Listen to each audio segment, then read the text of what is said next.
ದೊಡ್ಡಪಳ್ಳಿ ಕೆರೆಯಲ್ಲಿ ಹಗಲು ದರೋಡೆ, ಅಕ್ರಮ ಮಣ್ಣು ದಂಧೆಗೆ ಅಧಿಕಾರಿಗಳ ಮೌನ ಸಾಥ್.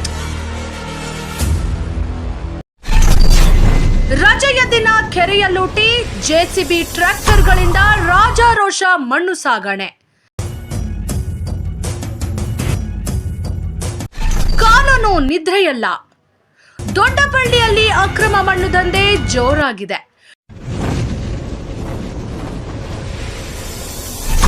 ಸರ್ಕಾರಿ ಕೆರೆ ಲೂಟಿ, ದಂಧೆಕೋರರ ದರ್ಪಕ್ಕೆ ಅಧಿಕಾರಿಗಳೇ ಬೆಂಬಲವೇ? ಪತ್ರಕರ್ತರ ಮೇಲೆ ದರ್ಪ, ಭಾನುವಾರವೇ ಅಕ್ರಮ ದಂಧೆ ಪೀಕ್. ದೊಡ್ಡಪಳ್ಳಿ ಕೆರೆ ಮಣ್ಣು ಲೂಟಿ ಬಯಲು, ಅಧಿಕಾರಿಗಳಿಗೆ ಮಾಹಿತಿ ನೀಡಿದರೂ ಕ್ರಮ ಶೂನ್ಯ.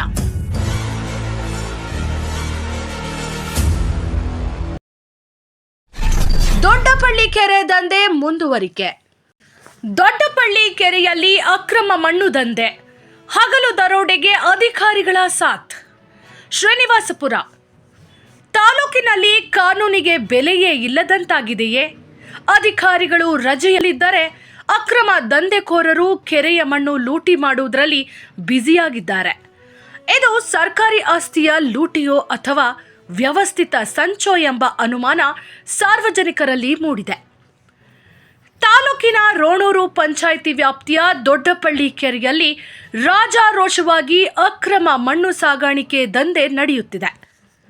ಭಾನುವಾರ ರಜೆಯ ದಿನವಾಗಿದ್ದನ್ನೇ ಬಂಡವಾಳ ಮಾಡಿಕೊಂಡಿರುವ ಭೂಗಳ್ಳರು ಜೆಸಿಬಿ ಯಂತ್ರಗಳನ್ನು ನೇರವಾಗಿ ಕೆರೆಯ ಒಡಲಿಗೆ ಇಳಿಸಿ ಮಣ್ಣು ಲೂಟಿ ಮಾಡುತ್ತಿದ್ದಾರೆ. ದರ್ಪ ತೋರಿದ ದಂಧೆಕೋರರು ಅಧಿಕಾರಿಗಳ ಕಣ್ತಪ್ಪಿಸಿ ಅಥವಾ ಅವರ ಮೌನ ಸಮ್ಮತಿಯಿಂದಲೇ ಈ ಕೃತ್ಯ ನಡೆಯುತ್ತಿದೆಯೇ ಎಂಬ ಪ್ರಶ್ನೆ ಎದ್ದಿದೆ. ಭಾನುವಾರ ಬೆಳಗ್ಗೆಯಿಂದಲೇ 5 ರಿಂದ 6 ಟ್ರ್ಯಾಕ್ಟರ್ಗಳ ಮೂಲಕ ನಿರಂತರವಾಗಿ ಮಣ್ಣು ಸಾಗಾಟ ಮಾಡಲಾಗುತ್ತಿದೆ. ವಿಷಯ ತಿಳಿದು ಸ್ಥಳಕ್ಕೆ ತೆರಳಿದ ಪತ್ರಕರ್ತರು ಈ ಬಗ್ಗೆ ಪ್ರಶ್ನಿಸಿದಾಗ ದಂಧೆಕೋರರು ಮಣಿಯುವ ಬದಲು ಪತ್ರಕರ್ತರನ್ನೇ ಏಕವಚನದಲ್ಲಿ ನಿಂದಿಸಿ ದರ್ಪ ತೋರಿದ್ದಾರೆ.